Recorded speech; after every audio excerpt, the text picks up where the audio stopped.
그럼 이걸 우리가 각 당별로 그 한마디로 압축해서 키워드를 한번 이렇게 들어봅시다. 그러면 이제 우리 두 분께서는 각 당의 공천에 대해서 여러 말씀을 해주셨는데, 자, 한마디로. 우리 자한당부터 할까요? 예, 자유한국당 공천 진행 상황을 한마디로 적어서 들어주십시오.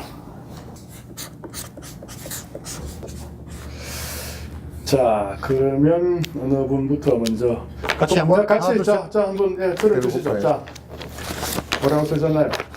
네, 나부터 살고 보자. 국회의원 총선 챙기기. 예, 어느 분부터 먼저 하실까요? 똑같은 이야기 네, 같은데. 네, 네. 아니요, 다른데. 다른 거. 아니 또 그게 이제 성격이 같아요. 두 분은 이제 또 예, 이렇게 딱 보시면서 내하고 생각이 비슷하구나. 네. 그렇게 느끼신 거예요. 제가 볼 때 조금 다를 수도 있을 것 같습니다. 네. 일단 뭐 제가 먼저 말씀드리면 네. 지금 그 요번 공천은 자한당 공천은 지금 홍준표 대표가 당협 위원장들한테 뭐 일임한 경우가 상당히 많은데 사실 뭐 다수구 같은 경우는 뭐 3인 국회의원이고 하기 때문에 그러니까 다들 그 기초단체장이든 강의원이든 기초의원이든 현직 국회의원 내 사람 심기에 현안이 된 공천이 아닌가. 네, 그런 표현입니다. 네네. 그렇다면 이제 상당히 좀 부정적일 수도 있는데, 이번 지방선거에 이제 후보자가 되고 당선돼야 되는 사람은 지역 주민을 위해서 일하고 지역 주민을 위해서 봉사해야 될 사람들을 뽑는 선거인데, 6.13 지방선거가 우리 장 기자님 보실 때 이거 국회의원 자기 총선 자기 선거를 위한 그렇죠. 선거다. 후보를 낙점했다. 이렇게 보신다면 말씀에 전 공감합니다. 그게 자. 진짜 공감합니다. 근데 이렇게 안 적고 왜 또 나부터 살고 그러니까 나가 국회의원이라고. 주체가 누군가 예. 지역 국회의원이고 자한당 국회의원이고 나가 여기서 나가. 그러니까 이 뭔가 하면요. 네. 장 기자님 이야기하신 대로 홍 대표가 책임 공천을 이야기했잖아. 네. 그러니까 국회의원 안에서 공천해라. 그 다음에 잘 안 되면 책임 묻겠다 이래야 됐잖아요. 근데 이 국회의원들 생각이 다른 거야. 이 지방선거가 끝나고 나면 홍 대표가 저 살아남겠어? 나 이 지역의 국회의원들 다 그런 생각한다고 봅니다. 저거 날아간다. 심지어 홍 대표도 날아간다. 근데 그러면 내가 어떻게 해? 내 사람을 내가 챙겨야지. 내가 챙겨놓고 내가 다음에 살아야지. 이건 거예요. 그러니까 지역의 국회의원들도 지금 예를 들어 홍 대표가 날아가면 자유한국당의 주인이 바뀌잖아요. 누가 들었을지 모르는 기라. 그러면은 지는 자기 사람 딱 챙기고 있어야. 예를 들어서 대표적으로 뭡니까 이 지역에 특히 그 왜 친박 의원들 있죠. 네? 이 지역의 친박 의원들을 하고 가면서 이 와가지고 낙하산처럼 떨어져가 지금 자리 잡고 있는 사람들 있잖아요. 이 사람 지역 기반도 아무래도 좀 약할 거 아니에요. 그죠? 그러니까 이 기회에 내가 다음 총선에 주인도 바뀌는데 내부터 살아남아야 안 되나. 이런 욕구가 강렬한 거죠, 이 사람들이. 네. 그리고 요런 결과가. 제 생각에는 이게 홍 대표가 바뀌진 않을 것 같습니다.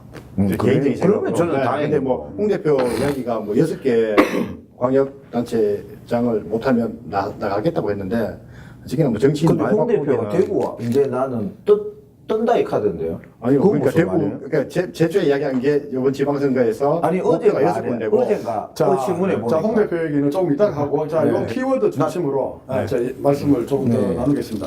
아까 우리 장 기자님 국회의원 차기 총선 챙기기 위한 거다 하는 거 이게 속됐는데, 나부터 살고 보자. 근데 이렇게 이제 자기 측근을 다음 선거 때 자기를 도와줄 사람에게 공천을 준다 하지만 상대적으로 공정하게 경선을 붙이지 않고 경선에서 배제한다든가 심사 자체도 하지 않고 탈락시키면 그 사람들이 이제 반발하게 되고, 뭐 예를 들어서 뭐 탈당을 하게 된다든지 반대편에 서게 된다 하면 오히려 차기 선거 때 더 불안하지도 않을까요? 그러니까 어떻습니까? 이제 역풍이 부는데 그게 이제 어떻게 보면 자한당 국회의원들이 좀 아주 그 한계죠, 한계. 오만함. 그러니까 이 근데 결국은 시민들이 좀 예를 들어서 저 칸은 아들을 정리 좀 해줘야 되는데 계속 자한당 찍어주니까 결국 그 뭡니까 묻지마 투표의 결과예요. 묻지마 이번에 2번 되겠네, 그죠?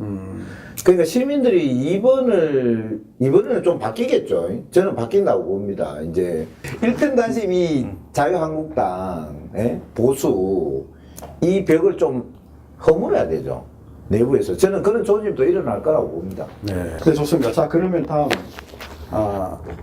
이번 대구의 이제 더불어민주당의 공천도 지금 많이 진행이 됐는데, 더불어민주당에 대해서는 어떤 평가를 내릴 수 있을까요? 예, 키워드로 한번 확인해 키워드를. 보겠습니다. 예. 예, 자, 한번 들어가 주시죠. 이 멋져 맞죠? 남줄 거 뭐 있노? 예, 대구식으로 표현하셨네요. 저 대구 포기. 뭐구 포기? 대구입니다. 대구. 대자입니까? 대구 포기. 죄송합니다. 아끼라서. 예, 남줄 이게 거 뭐 이제, 있노? 이게 이제 지역의 민주당의 한계죠. 그래도 이제 이 문재인 대통령, 이 더불어민주당은 집권 여당이잖아요.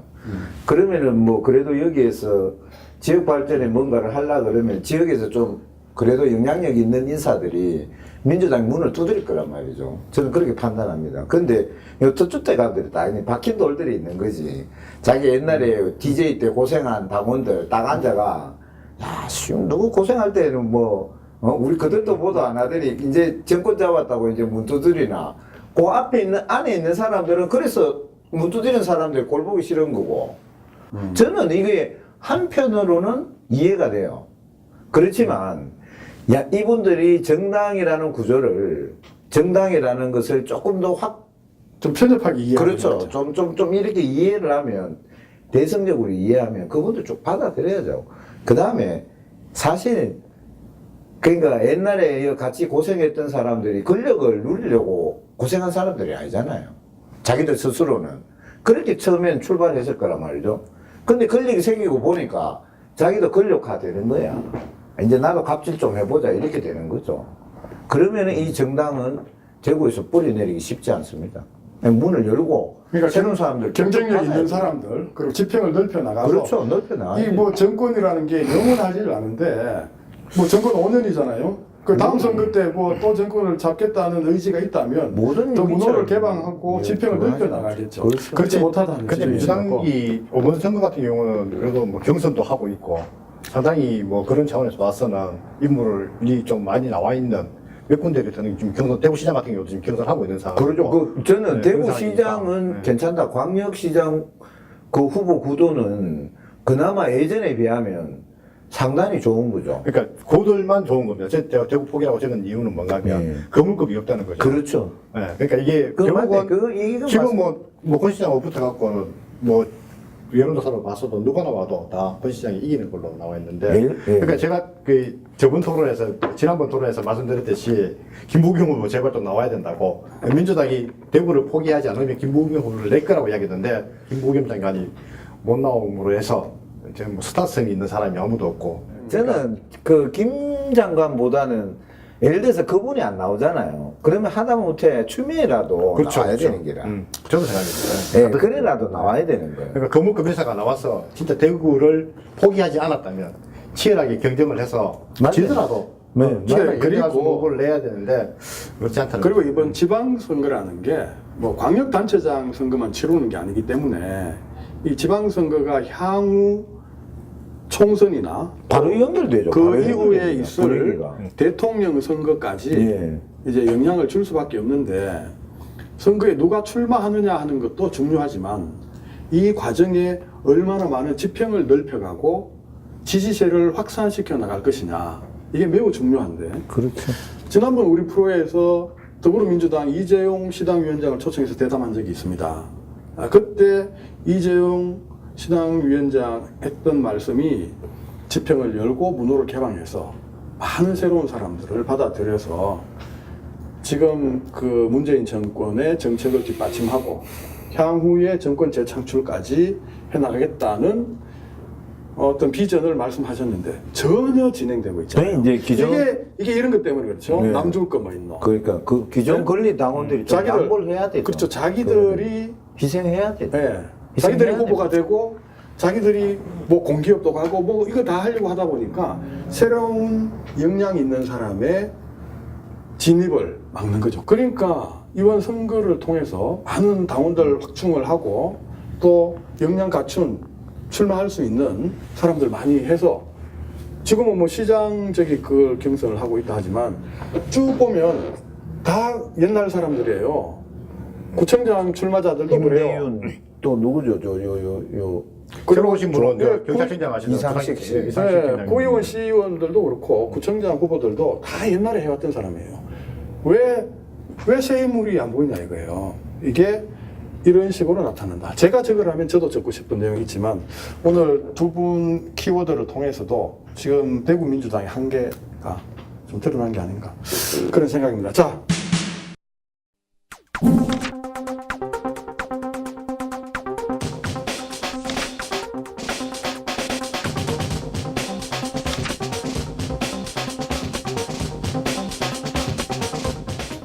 이 키워드 이거 재밌네요. 괜찮네. 네, 자 그러면 재밌네 이거. 재밌어요.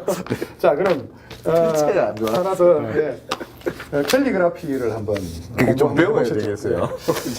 자 우리 장 기자님도 글씨 좀 신경 써서 네, 알겠습니다. 네. 우리 시청자들의 네, 알겠습니다. 그 눈을 좀 편안하게 아, 하겠습니다. 이 자 그럼 바른미래당 이번 공천 지방선거 공천에 대구 바른미래당은 어떤 키워드로 설명할 수 있을까요?